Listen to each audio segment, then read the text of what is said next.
I'm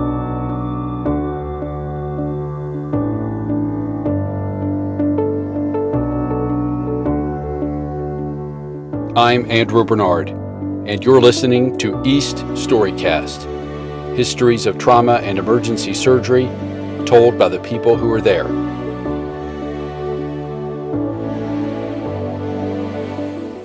Kenneth L. Mattox is Distinguished Service Professor of the Michael E. DeBakey Department of Surgery at Baylor College of Medicine, and Chief of Staff and Chief of Surgery at the Ben Taub General Hospital in Houston, Texas. He helped develop the internationally renowned Ben Taub General Hospital Emergency Center and its equally respected Trauma Center. Among innumerable professional accomplishments is his research in preoperative fluid restriction for penetrating trauma that shook the foundation of surgical doctrine in this area. He is one of the most recognized surgeons in America. Dr. Mattox, welcome to East StoryCast. Can you please tell us about yourself and your background? I was born in White Oak, Arkansas, population 15. All of my relatives were dirt farmers, still are. I'm the only member of my family on either side who went to college. Population of White Oak was 15, as I've said, and my dad was chopping cotton for 50 cents a day, and nobody had electricity or running water. 6 months of age, when the work ran out, we jumped in a two-seater car with 6 people in a rumble seat. Nobody knows what a rumble seat is anymore. Went to California and were migrant farm workers for about 6 years, often sleeping on the ground, not a tent, not a cot. And that's my initial background. My folks were highly religious, had high moral standards, and worked very hard. Ultimately moving to El Paso and Clovis, New Mexico.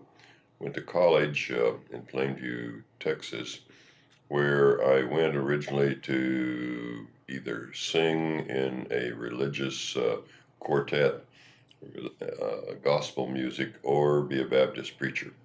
And fell in love with the sciences, biology, and the grades came very easy to my surprise. So I switched to pre-med. A story I've never told, never ever told. Somebody had a pet monkey, and the monkey got away, and they couldn't capture him. He was jumping all over the place. This was in Plainview. And it was near the college, and I saw all this commotion, and somebody got a coconut and drilled a little hole in that coconut and put a watch in it. And the watch had reflections on it. And the monkey saw that, reached through this hole and grabbed the watch and would not let go of it. And they had put a chain onto the coconut and just pulled it back, and the monkey came with it. And so I got up very close to that monkey, and it's the closest I'd ever been to a monkey. And I looked at that hand of that monkey. And of course, the monkey does not have an opponent's muscle. And that's one of the major differences between us and a monkey. But I looked at that hand, and as that monkey was holding onto that watch, they had him now captured. I looked at that hand, and I looked at my hand, and I said, isn't a hand an amazing thing? You do things with your brain, but you also do things with your hand. And if I ever get into medicine, doing something with my hands and brain is something to do. And that probably was my first inclination of being a surgeon.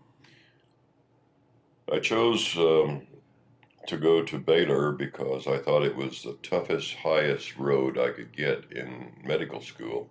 And Dr. DeBakey and his cardiovascular team were really hard taskmasters. So when it came to having a residency, I looked around at similar residencies that were tough. I wanted the hardest, toughest residency I could find.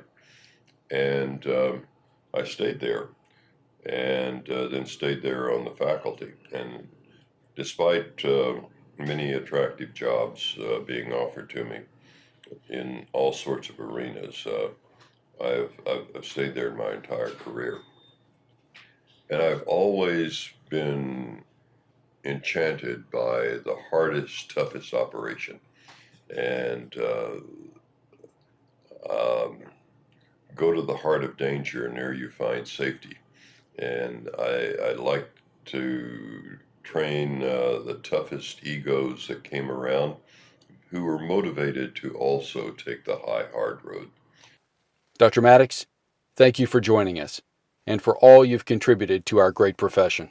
This concludes another episode of East StoryCast, histories of trauma and emergency surgery told by the people who were there. Until next time, let's keep the conversation going.